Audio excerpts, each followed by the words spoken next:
Hello everyone, आप सभी का स्वागत है मेरे channel tricky chemistry basics by Suman Negi में।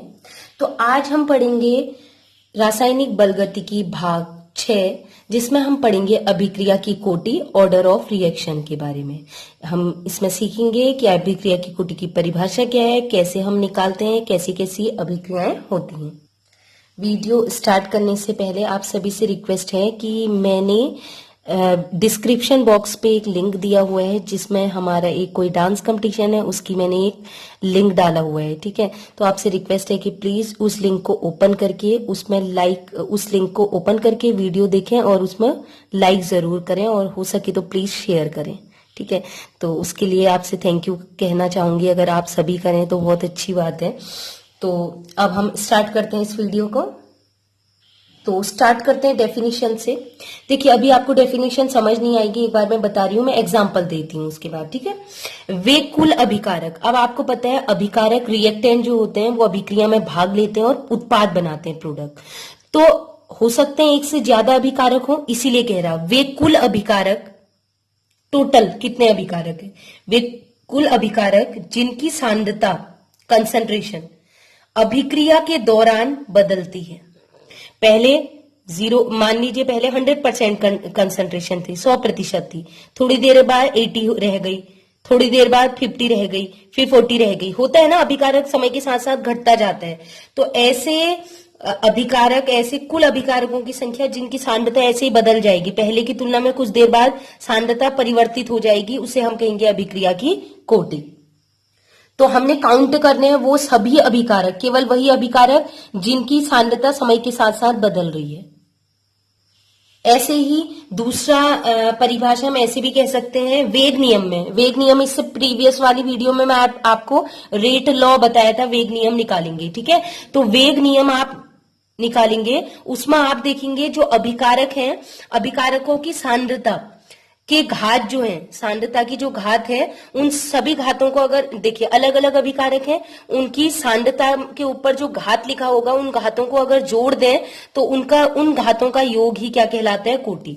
तो दूसरी परिभाषा होगी वेग नियम में, अभिकारकों की सांद्रता के घातों का योग, सांद्रता के घातों का योग अभिक्रिया की कोटि कहलाता है। इसको समझते हैं। देखिए, मैंने लिखा हुआ एक एग्जाम्पल लिया है, ए जिसकी कंसेंट्रेशन है एक्स, बी जिसकी कॉन्सेंट्रेशन है वाई। ठीक है, ठीक है, बी की कंसेंट्रेशन आगे लिखा है वाई। ठीक है, इक्वस टू उत्पाद बन रहे हैं। ठीक है, अब हम लगाएंगे वेग नियम। वेग नियम जो है वो मैंने बताया था आपको इससे प्रीवियस वीडियो में कि एक द्रव्यानुपाती नियम, जो क्रिया का नियम, वो कहता है लॉ ऑफ मास एक्शन, अभिक्रिया का वेग निर्भर करता है, समानुपाती होता है अभिकारक की सांद्रता की। ये है अभिकारक, एरो से जो पहले लिखे हैं। ठीक है, क्योंकि अभिक्रिया के वेग को dx अपॉन dt कहते हैं, चेंज इन कंसंट्रेशन, समय सांद्रता में परिवर्तन बट्टे समय में परिवर्तन, चेंज इन टाइम मतलब dt। ठीक है, और x होता है सांद्रता में परिवर्तन। यह अनुक्रमानुपाती है किसके? अभिकारक की सांद्रता। अब दो अभिकारक है a और b, तो a की सांद्रता को स्क्वायर ब्रैकेट से शो करते हैं कंसंट्रेशन को, ऐसे b की सांद्रता, b के बाहर स्क्वायर ब्रैकेट, b की सांद्रता।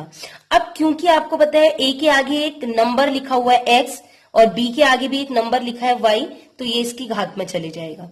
तो ये क्या हो जाएगा? ये जो a है, a की सांद्रता का घात, यही तो लिखा था घातों का योग, और b की सांद्रता का घात, इन दोनों को जोड़ देते हैं घात। एक अभिकारक a है और एक अभिकारक b है, एक की घात है सांद्रता की घात x और b की सांद्रता की घात है y। इन घातों को जोड़ दो, x प्लस y, तो घातों को जोड़ के जो आएगा वो कहलाएगा अभिक्रिया की कोटि।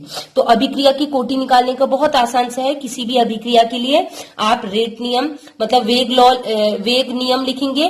वेग नियम में आप देखेंगे अभिकारक की सांद्रताओं की घात क्या है, इन घातों को जोड़ देंगे तो अभिक्रिया की कोटि आ जाएगी। तो इसी प्रकार आपने परिभाषा समझ गए होंगे ना, सांद्रता के घातों का योग ही अभिक्रिया की कोटि है, ऑर्डर ऑफ रिएक्शन कहलाते हैं।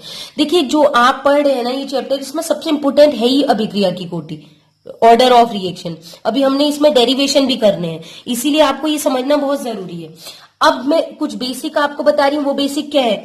अभिक्रिया की कोटि मंद पद द्वारा निर्धारित की जाती है। मोस्ट इंपोर्टेंट पॉइंट, कोई अभिक्रिया आपको दी है कि आप सीधे इसको देख के एक्स और वाई को जोड़ के निकाल लेंगे कि मतलब हाँ ये 3 है ये 4 है तो चतुर्थ कोटि की, ये 1 है ये 1 है, टोटल 2 हो गया तो द्वितीय कोटि की या सेकंड ऑर्डर की? नहीं, केवल इनको देख के नहीं निर्धारित किया जा सकता है। ये जो संख्याएं आगे लिखी होती हैं इनको बोलते हैं स्टोक्योमेट्रिक कोफिशिएंट, हिंदी में कहते हैं स्टोक्योमेट्रिक गुणांक। लेकिन जब इन दोनों को जोड़ के मैंने बोला अभिक्रिया की कोटि निकालते हैं, तो अभिक्रिया की कोटि और जो आगे ये स्टोक्योमेट्रिक गुणांक है इनमें काफी डिफरेंस होता है। क्यों होता है ये डिफरेंस, उसी को मैं यहाँ डिफाइन कर रही हूँ। ठीक है, तो है क्या, जो मैंने बोला अभिक्रिया की कोटि जो है, मैंने आपको बताया था अभिक्रिया में अलग अलग अभिक्रिया एक से ज्यादा पदों में हो सकता है वो एक ही पद में संपन्न हो गए, 2 अभिकारक मिले उत्पाद बन गया। लेकिन हो सकता है ऐसे हो पहले 2 अभिकारक मिले एक चीज बनी, फिर वो जो भी बना उत्पाद, वो उत्पाद किसी तीसरे अभिकारक से अभिक्रिया करके तब जाके फाइनल उत्पाद बना रहे, तो हो सकता है एक से ज्यादा पदों में हो। ठीक है, तो उनमें से वो पद जो स्लोवेस्ट होगा, सबसे धीरे धीरे हो रहा होगा, जिसका हम वेग आसानी से निर्धारित कर सकते हैं, रेट ऑफ रिएक्शन आसानी से निकाल सकते हैं, उसको हम मंद पद मानेंगे, स्लोवेस्ट स्टेप मानेंगे और उसी के लिए लगाएंगे वेग नियम।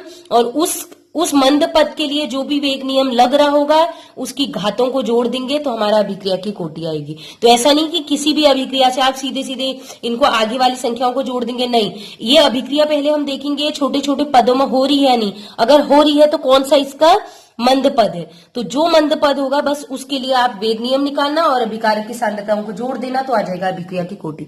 तो समझ गए होंगे, इतना आसान नहीं है।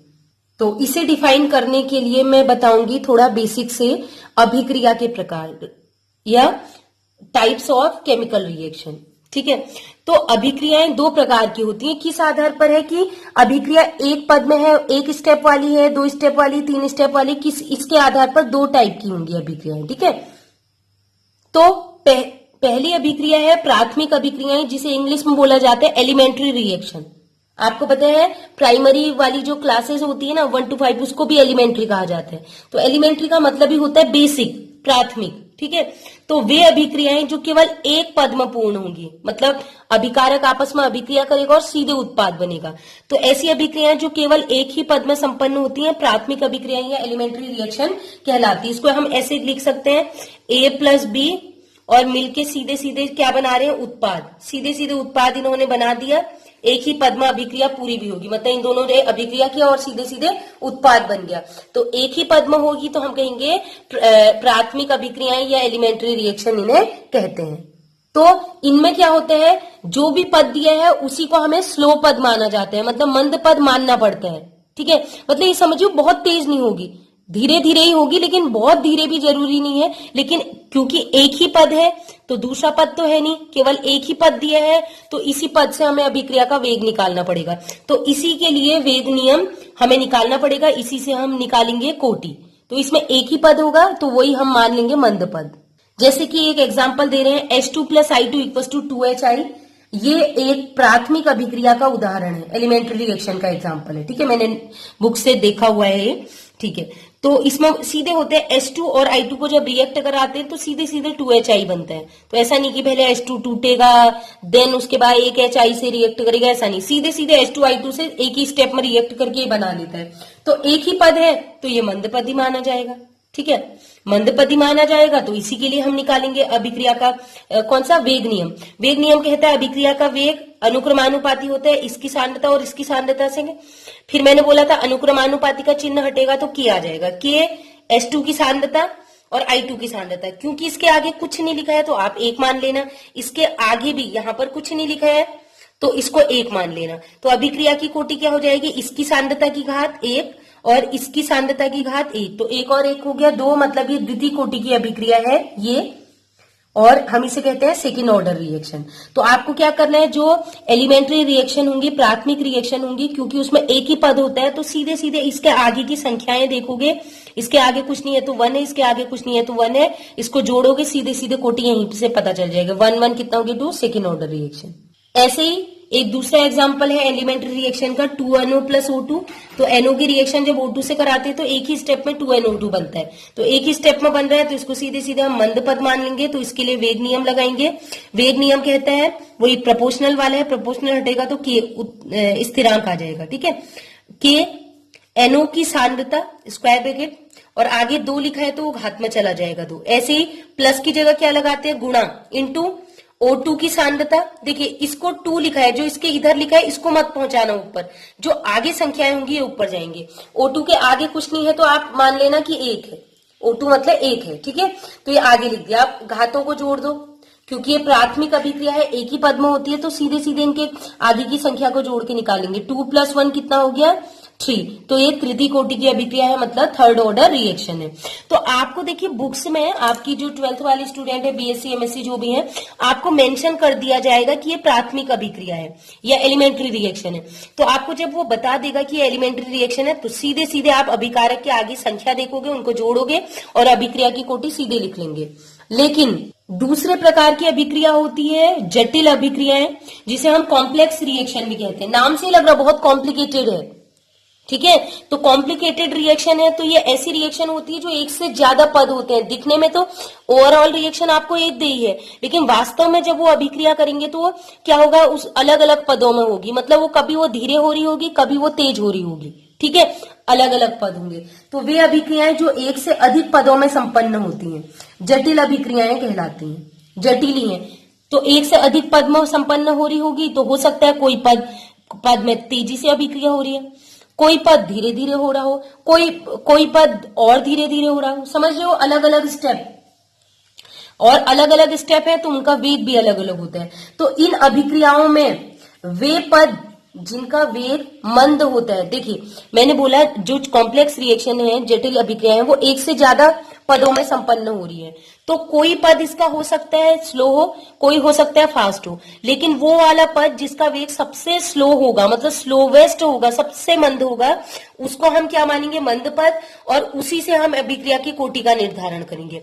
मतलब उसी को अभिक्रिया के वेग के रूप में रखेंगे। जो वेग नियम था उसी पर लगाया जाएगा, जो सबसे मंद पद होगा, और उसी की जो अभिकारक की सांद्रता है उसी घातों को जोड़ के हम अभिक्रिया की कोटि निकालेंगे।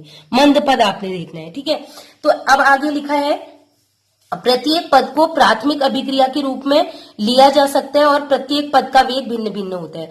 अगर आप क्या करेंगे, जो जटिल अभिक्रिया है उसको छोटे छोटे पदों में तोड़ेंगे तो हर एक पद किसका काम करेगा, एक प्राथमिक अभिक्रिया का काम करेगा। मान लीजिए एक अभिक्रिया, अगर हम उसको क्रियाविधि करें, मैकेनिज्म करें, वो 3 स्टेप में होती है। तो पहला स्टेप जो है उसको भी प्राथमिक अभिक्रिया मान सकते हैं, सेकेंड अभिक्रिया उसको भी प्राथमिक अभिक्रिया मान सकते हैं, और थर्ड पद जो है, थर्ड स्टेप, उसको भी प्राथमिक अभिक्रिया मान सकते हैं। लेकिन इन तीनों में से वो वाली अभिक्रिया, वो वाला पद जो स्लोवेस्ट है, सबसे धीरे धीरे हो रही है, तो मान लीजिए सबसे धीरे हो रही है, इन तीनों में सबसे धीरे धीरे अभिक्रिया ये वाली हो रही, तीसरा पद, तीसरा स्टेप, तो ये वाला हो जाएगा हमारा वेग निर्धारक पद। मतलब इसी से हम निकालेंगे कि अभिक्रिया की कोटि क्या होगी। तो स्लोवेस्ट स्टेप आपको चाहिए होता है, उसको हम कहते सकते हैं, जो सबसे मंद पद होता है वो वेग निर्धारक पद होता है। अभिक्रिया का रेट, मतलब रेट ऑफ रिएक्शन भी हम स्लोवेस्ट स्टेप से ही निकालते हैं। अब हम बात करते हैं एग्जाम्पल की। देखिए जो कॉम्प्लेक्स अभिक्रिया, इसका एक एग्जाम्पल ले रही हूं, एनसीईआरटी की बुक से ही लिया है।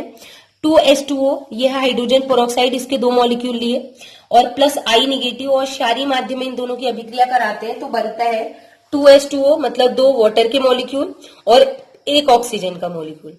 तो जैसे हम प्राथमिक अभिक्रिया में पढ़े तो उसको अगर हम देखते तो मैंने कहा था प्राथमिक अभिक्रिया वो होती है जो एक ही पद में, मतलब ये दोनों अभिक्रिया करेंगे और सीधे ये बनेगा, ठीक है। तो अगर हम इसको प्राथमिक अभिक्रिया मानते तो इसकी कोटि कितनी आती, इसके आगे 2 लिखा है, इसके आगे 1 लिखा है, सीधे सीधे हम कहते हैं थर्ड ऑर्डर की रिएक्शन है, मतलब तृतीय कोटि की अभिक्रिया है। लेकिन ये प्राथमिक अभिक्रिया नहीं है, ये छोटे छोटे पदों में संपन्न होती है। तो अब हम इसके पदों को देखेंगे कि कौन सा पद सबसे स्लो है। तो होता क्या है, सबसे पहले एक H2O2 एक I नेगेटिव से रिएक्ट करता है। अब अभिक्रिया करने के बाद इसका जो 1 ऑक्सीजन है वो I के साथ अभिक्रिया कर जाएगा। H2O2 है ना, 1 ऑक्सीजन इसको दे देगा तो ये बचेगा क्या, 1 ऑक्सीजन बचेगा। H2O और 1 ऑक्सीजन इसके साथ जुड़ गया तो हो गया IO नेगेटिव। अब ये जो IO नेगेटिव बना है ये दूसरे पद में भाग ले लिया। और यहां देखिए 2 H2O लिए थे ना, 1 H2O यूज कर लिया, 1 H2O तो बचा है, H2O2 सॉरी, 1 H2O2 बचा है वो ले लेंगे, और यहां जो उत्पाद हुआ IO नेगेटिव ये अभिक्रिया करेगा इससे। तो ये अभिक्रिया करता है तो यहां से फिर से 1 ऑक्सीजन ले लेगा, तो यहां से 1 ऑक्सीजन फिर निकल गया तो ये बन गया H2O। ठीक है। तो यहां से जो ऑक्सीजन निकला वो इस ऑक्सीजन के साथ रिएक्ट करके O2 बनाता है और आयोडीन को निकाल देता है बाहर, आई नेगेटिव को। ठीक है, तो देखिएगा ओवरऑल मैं बता भी देती हूँ। H2O, H2O2, H2O2 कितने लिए? 2। आई नेगेटिव देखते हैं। ठीक है, आई नेगेटिव ये है, तो एक आई नेगेटिव से एक आई नेगेटिव कैंसिल हो जाएगा। ठीक है, ये भी मैं आपको बता रही हूँ। आई नेगेटिव एक्चुअल में यहां नहीं लिखा जाता, आई नेगेटिव यहां लिखते हैं हम। यहां लिखेंगे तो इसका मतलब है यहां पर ये होना ही नहीं चाहिए, लेकिन आई नेगेटिव ही अभिक्रिया स्टार्ट कराते हैं इसलिए लिख रहे हैं। वैसे एक्चुअल में ओवरऑल रिएक्शन में लिखना नहीं चाहिए, क्योंकि आई नेगेटिव से आई नेगेटिव कैंसिल हो जाता है। वैसे IO3 नेगेटिव से IO3 नेगेटिव कैंसिल हो जाता है। तो अब क्या बचा? एक H2O यहां जोड़ देंगे, कितना हो जाएगा? 2H2O, और एक ऑक्सीजन बचा है, और यहाँ 2H2O बचा है। ठीक है, आसान है करना। अब आपको क्या करना है, ये हो गया प्रथम पद, जो कि धीरे धीरे होता है, मतलब H2O2 आई नेगेटिव से बहुत धीरे धीरे रिएक्ट करता है, लेकिन जैसे IO नेगेटिव दूसरे H2O से रिएक्ट करता है और ये बनाते हैं, बहुत तेजी से होती है। तो मैंने कहा था कि किसी भी जटिल अभिक्रिया में वो पद, एक से ज्यादा पदों में हो रहा, वो पद जो धीरे धीरे हो रहा होगा। तो आपने कहा धीरे धीरे स्लोवेस्ट कौन सा है? ये वाला। तो ये पद जो है वो है वेग निर्धारक पद। अभिक्रिया का वेग इसी से निकालेंगे। तो इसके लिए आप लगाएंगे क्या? अभिक्रिया क्या है? वेग नियम, रेट लो। तो अभिक्रिया का वेग इक्वल टू के स्थिरांक आ जाएगा, और ये है हमारा मंद पद। इसके अभिकारकों की सांद्रता है H2O2 की सांद्रता, स्क्वायर ब्रैकेट, आगे कुछ नहीं है तो 1 मान लो, और आई निगेटिव की सांद्रता, इसके आगे कुछ नहीं लिखा है तो 1 मान लो। अब वेग निर्धारक पद जो भी हमारा मंद पद है, इसके अभिकारक की सांद्रता की जो घात है, इनको जोड़ दो, 1 और 1, कितना हो गया? 2। तो ये कौन से ऑर्डर की अभिक्रिया है? सीधे सीधे आपने कहा ये सेकंड ऑर्डर, मतलब द्वितीय कोटि की अभिक्रिया है। तो अंतर आपने देखा, अगर प्राथमिक अभिक्रिया है, मतलब एलिमेंट्री अभिक्रिया है, तो जो आपको अभिकारक दिख रहे हैं, सीधे सीधे उनके आगे जो संख्याएं लिखे हैं उनको जोड़ दो, आपको सीधे पता चल जाएगा कि अभिक्रिया की कोटि क्या है। लेकिन अभिक्रिया ऐसी हुई जो एक से ज्यादा पदों में संपन्न होती है, मतलब जटिल अभिक्रिया है, तो ओवरऑल जो कुल अभिक्रिया है, इसको देख के आप नहीं बता सकते। इसको देख के तो लग रहा है तृतीय कोटि, लेकिन वास्तव में द्वितीय कोटि है। कैसे आया? क्योंकि इसको देख के नहीं पता करते, जो छोटे छोटे पद हैं उसमें मंद पद ढूंढा जाता है। मंद पद को देख के हम निकालेंगे, 1 और 1 कितना हो गया? 2, तो द्वितीय कोटि की। समझ गए हैं? एग्जाम्पल एक ही दिया है, बट आप इसको समझें। अब कुछ हम फीचर्स पढ़ लेते हैं, विशेषताएं पढ़ लेते हैं अभिक्रिया की कोटि में जो हमसे छूट गई हूं, तो मैं आपको एक्सप्लेन करते हुए चलती हूँ। पहला है, अभिक्रिया की कोटि को संतुलित समीकरण द्वारा ज्ञात नहीं किया जा सकता। मान लीजिए कि अभिक्रिया दी है ये H2O2 plus I negative equals to 2H2O2। तो मैंने बोला कि अभिक्रिया की कोटि क्या? आपने कहा भाई हाइड्रोजन बैलेंस ही है, ऑक्सीजन बैलेंस है दोनों साइड, आई नेगेटिव भी दोनों, आई नेगेटिव तो वैसे रखा गया है। ठीक है, आई नेगेटिव यहाँ लिखा जाता है, ओवरऑल इसकी प्रेजेंस नहीं मानी जाएगी क्षारीय माध्यम में। ठीक है, वो तो मैंने अभी पहले भी बताया था, आई नेगेटिव तो कैंसिल ही हो जाता है। तो आपने कहा भाई हाइड्रोजन दोनों जगह इक्वल है, 4 यहाँ है 4 यहाँ, ऑक्सीजन 4 यहाँ है 4 यहाँ है, बैलेंस है अभिक्रिया। तो अभिक्रिया तो संतुलित है, लेकिन आप ये नहीं कह सकते 2 और 1 कितना हो जाएगा? 3, मतलब तृतीय कोटि की। लेकिन ये तो कुछ और ही आ रहा है। खाली अभिक्रिया को देख के हम नहीं बता सकते कि उसकी कोटि क्या होगी। अगर वो अभिक्रिया प्राथमिक अभिक्रिया होगी तो हम देख के बता देंगे, लेकिन अगर वो अभिक्रिया एक से ज्यादा पदों में होती है, मतलब वो संकुल अभिक्रिया हुई, वो कॉम्प्लेक्स अभिक्रिया होगी, जटिल अभिक्रिया होगी, तो अभिकारकों को देख के हम नहीं बता सकते। ठीक है, समझ में आ गया ना? अब बात करते हैं सेकेंड पॉइंट की, अभिक्रिया की कोटि जो होगी। अब हम नेक्स्ट वीडियो जो बनाएंगे उसमें बताऊंगी, वो शून्य कोटि की भी हो सकती है, पूर्णांक भी हो सकता है, 1 2 3 4 कुछ भी, भिन्नात्मक 1/2 3/2 5/2 ये भी हो सकते हैं, भिन्न के रूप में भी हो सकती है, और इवन ऋणात्मक तक भी हो सकता है। और ऋणात्मक कौन सी होती है? जब कोई अभिक्रिया फॉरवर्ड डायरेक्शन में हो, मतलब अग्र अभिक्रिया में हो, और उत्पाद बनते ही वो अभिक्रिया विपरीत दिशा में होने लगे, विपरीत दिशा में होने लगे, तो उस समय अभिक्रिया की कोटि ऋणात्मक आएगी। जब रिएक्शन रिवर्स डायरेक्शन में होती है तो उसको क्या कहेंगे? अभिक्रिया। उस समय अभिक्रिया की कोटि क्या होगी? ऋणात्मक। ये केस आपने नहीं सुना होगा, ये मैंने आपको इसलिए बता दिया, जब अभिक्रिया विपरीत दिशा में होने, जैसे इसमें एरो आगे को बनाया, मतलब ये मिलके ये बना रहे हैं, बैक डायरेक्शन में नहीं बनाया। अगर मैं इस एरो को इधर को बना देती तो हो सकता था अभिक्रिया की कोटि क्या आ जाए थी? ऋणात्मक। समझ में आ गया ये कब आएगा? ठीक है, तो जैसे CH3 CHO है, इक्वल टू बन रहा है CH4 और CO। तो इस अभिक्रिया की कोटि, अब देखिएगा, इस अभिक्रिया की कोटि वास्तव में 3/2 होती है, लेकिन अगर आप सोच रहे हो कि ये प्राथमिक अभिक्रिया है, प्राथमिक अभिक्रिया मानोगे तो आप सीधे सीधे कहोगे कुछ नहीं है तो एक है तो ये प्रथम कोटि की है। लेकिन अगर मैंने बोल दिया कि ये ये कॉम्प्लेक्स अभिक्रिया है, रिएक्शन है, मीन जटिल अभिक्रिया है, तो आप कहोगे हम नहीं बता सकते अभी कि इसकी कोटि कितनी होगी। क्यों नहीं बता सकते? क्योंकि आप देखोगे कितने कितने स्टेप में मतलब CH3CHO किस प्रकार CHO4 का निर्माण करते हैं, ठीक है, तब डिसाइड होगी उसकी कोटि क्या है। समझ में आ गया ना? इतना आसान नहीं है कोटि डिफाइन करना। ऐसे देख के लग रहा है एक है, लेकिन वास्तव में इसकी 3/2 होती है, भिन्नात्मक। और कैसे होती है वो तब समझ में आएगी जब इसको छोटे छोटे पदों में तोड़ के हम ये बनाएंगे, इसके स्टेप पढ़ेंगे कि क्रिया विधि इसकी क्या है, कैसे होती है। अब नेक्स्ट है अभिक्रिया की कोटि। वह आणविकता समान या भिन्न हो सकती है। आणविकता में मॉलिक्यूलरिटी अभी पढ़ाई नहीं है, लेकिन जब पढ़ाऊंगी तो बता दूंगी। अभिक्रिया की कोटि क्या होता है? अभिक्रिया की कोटि जो होता है वो 0 भी होती है, शून्य कोटि की। तो आणविकता 0 कभी नहीं होती, ठीक है। और ऐसे अभिक्रिया की कोटि 1 है, आणविकता 1 भी हो सकती है। मतलब अभिक्रिया की कोटि और आणविकता समान भी हो सकते हैं और अलग अलग भी हो सकते हैं। हो सकता है आणविकता 2 आ रही हो लेकिन कोटि एक ही हो, ऐसा भी हो सकता है। भिन्न भिन्न भी हो सकता है, कोटि भी एक हो आणविकता भी एक हो, ये भी केस हो सकता है। मतलब जो ऑर्डर ऑफ रिएक्शन है और आणविकता मॉलिक्यूलरिटी है वो सेम भी हो सकती है और डिफरेंट भी हो सकती है। और लास्ट पॉइंट है अभिक्रिया की कोटि जो है वो प्रयोग द्वारा निर्धारित की जाती है। मोस्ट इंपोर्टेंट पॉइंट है कि अभिक्रिया की कोटि को हम प्रयोग द्वारा निर्धारित किए जाते हैं, कर सकते हैं। ये जो अभिक्रिया दी है इसको देख के तो आप सीधे कहोगे तो 2 और 1 थर्ड ऑर्डर की होनी चाहिए, तृतीय कोटि की, लेकिन वास्तव में तो ये तृतीय कोटि। कैसे पता चला? हमने प्रयोग किया, प्रयोग करने पर देखा कि कोई पद धीरे हो रहा है, कभी अभिक्रिया का वेग बढ़ जा रहा है, कभी धीरे हो रही है। तो ऐसा कब होगा? ऐसा तब होगा जब अभिक्रिया एक से ज्यादा पदों में संपन्न हो रही। तो ये प्रयोग द्वारा ही पता चलेगा कि ये द्वितीय कोटि है, प्रथम कोटि है, ठीक है। नेक्स्ट पॉइंट है वे अभिकारक जिनकी सांद्रता में परिवर्तन होता है केवल वे ही अभिक्रिया की कोटि का निर्धारण करते हैं। मैंने परिभाषा में पहले ही बता दिया कि ऐसे अभिकारक जिनकी सांद्रता समय के साथ साथ बदलेगी। शुरू में आपने मान लीजिए ऐसे देखिए, जैसे कि देखिएगा ये ए अभिकारक है, ये उत्पाद बना रहे हैं। मान लीजिए समय अभिक्रिया शुरू नहीं है, आपने 100% लिया है। अब 10 मिनट बाद देखा अभिकारक की सांद्रता केवल 80% बची। 20 सेकेंड बाद देखा कि अभिकारक केवल 71% बचा। और 30 सेकेंड बाद देखा कि अभिकारक केवल 60, इसकी कंसंट्रेशन केवल 65% रही।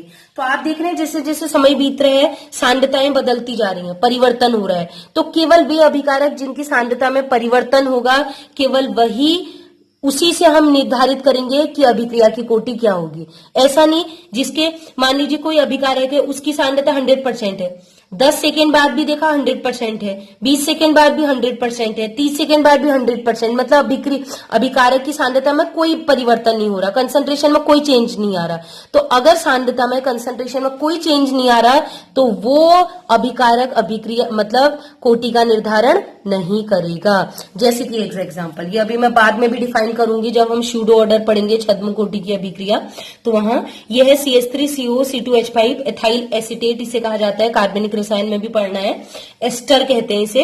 इसका जब हम हाइड्रोलिसिस करते हैं, जल अपघटन करते हैं, अम्लीय माध्यम में हमने ले रहे हैं तो ये बनता है एसिटिक अम्ल और इथेनॉल, इथाइल एल्कोहल। तो इस अभिक्रिया में आपको बता दूं तो ये जो इथाइल एसीटेट है इसका समय के साथ साथ सांद्रता में परिवर्तन होता है। पहले 100 है फिर 80 हुई, मतलब समय के साथ साथ घटती जा रही, सांद्रता बदल रही। लेकिन पानी की H2O की सांद्रता में कभी परिवर्तन नहीं होता, इसको ध्यान रखना। जैसी सांद्रता स्टार्टिंग में है वैसी सांद्रता लास्ट में भी होगी। क्योंकि सांद्रता इसलिए क्यों परिवर्तन नहीं होता? सांद्रता क्या होता है, मैंने आपको विलयन वाले चैप्टर में पढ़ाया था ना, विलेय का भाग बट्टे विलयन का भाग। अब पानी अकेला है तो विलयन कहाँ बनाया होगा उसने? पानी है। विलयन कब बनता है? जब पानी में पानी विलाया के उसमें कुछ विलेय मिला दूं, उसमें जब कुछ विलेय मिला दूं तभी तो वो विलयन बनता है ना। तो ये इसमें तो कुछ मिलाया ही नहीं है, तो इसकी सांद्रता पहले भी 100 ही होगी और उसके बाद पानी शुद्ध पानी है ना उसमें 100 ही होगी, और विलेय की तो मात्रा 1 भी नहीं है, तो विलेय तो बिल्कुल ही शून्य हो गया। तो इसकी सांद्रता में तो कोई परिवर्तन ही नहीं आएगा। जबकि यही देखिएगा ये जो इथाइल एसीटेट बना है इसमें पानी में मिक्स किया होगा, ये विलेय हो गया और पानी में मिक्स किया है विलायक, और समय के साथ साथ क्या होगा, इसकी सांद्रता में परिवर्तन आएगा, जो भी परिवर्तन आएगा। लेकिन यहाँ केवल विलायक ही विलायक है पानी, इसमें कोई और मिक्स आपने किया नहीं है विलेय, तो सांद्रता में तो परिवर्तन आने का मतलब ही नहीं है। सांद्रता का सूत्र याद करो, ठीक है। तो सांद्रता पानी की याद रखिएगा कभी भी नहीं बदलती, तो सांद्रता इसकी बदल ही नहीं रही है, तो इसकी सांद्रता शून्य मानी जाती है। क्योंकि इसकी सांद्रता नहीं बदल रही, इसलिए इससे कोटि का निर्धारण नहीं होगा, तो इसकी सांद्रता शून्य मानी जाएगी, कोई परिवर्तन नहीं है, शून्य। लेकिन इसकी सांद्रता बदल रही है, ठीक है, इसके आगे कुछ नहीं है तो 1। तो अब अभिक्रिया की कोटि कैसे निकालेंगे? जिसकी सांद्रता नहीं बदल रही है उसको हम छोड़ देंगे, सांद्रता नहीं मानी जाएगी, बदल ही नहीं रही है इसकी। लेकिन इसकी सांद्रता बदल रही है, इसकी घात 1 है, तो ये इसकी कोटि क्या हो जाएगी? प्रथम कोटि की। इसीलिए लिखा मैंने, वे अभिकारक जिनकी सांद्रता बदलेगी केवल वही वेग का निर्धारण करेंगे, जिनकी सांद्रता स्थिर रहती है वो वेग का निर्धारण नहीं करेंगे। तो जहां पर भी पानी आएगा आप समझ लेना कि इसकी सांद्रता शून्य मानी जाएगी, इसके आगे चाहे कितनी संख्या लिखी हुई, इससे कोटि का निर्धारण नहीं करेंगे, इसको 0 मान लो आप। एक्चुअल में मैं एक ट्रिक बताने वाली थी आपको अभिक्रिया की कोटि निर्धारित करने के लिए, लेकिन वीडियो काफी लेंथी हो गई, तो मैं सोच रही हूँ नेक्स्ट में जो मैं न्यूमेरिकल कराऊंगी, गणित के सवाल कराऊंगी, मैं उसी में उसको डिफाइन करूंगी। अच्छे क्वेश्चन है, हायर एमएससी के लेवल के भी हैं और दिमाग घुमाने वाली भी हैं, ट्रिक से बताऊंगी, अच्छा लगेगा आपको। तो अभिक्रिया की कोटि पर ही आधारित मैं नेक्स्ट वीडियो पोस्ट करूंगी, जो थोड़ा हायर लेवल के ही होंगी 12th वालों की बजाय, बट 12th वाले भी पढ़ लें तो बहुत अच्छी बात है, IIT JEM के लिए अच्छी तैयारी हो जाएगी, और बाकी एमएससी या उससे हायर स्टडीज के लिए तो बेस्ट ही रहेगा। तो फ्रेंड्स आज के लिए इतना ही, और अगर वीडियो पसंद आई हो तो प्लीज लाइक करें, कमेंट भी जरूर करें, और आपको अगर कोई पर्टिकुलर ऐसे न्यूमेरिकल चाहिए कि इसका आंसर हमें चाहिए, तो आप मुझे कमेंट सेक्शन में जाके मैसेज कर सकते हैं। हमारे जो फेसबुक पेज है वहां मुझे मैसेज कर सकते हैं, वो क्वेश्चन मैं सॉल्व करूंगी जो नेक्स्ट वीडियोस में आएगी। तो अपने फ्रेंड्स में ज्यादा से ज्यादा वीडियो को शेयर करें। तो आज के लिए इतना।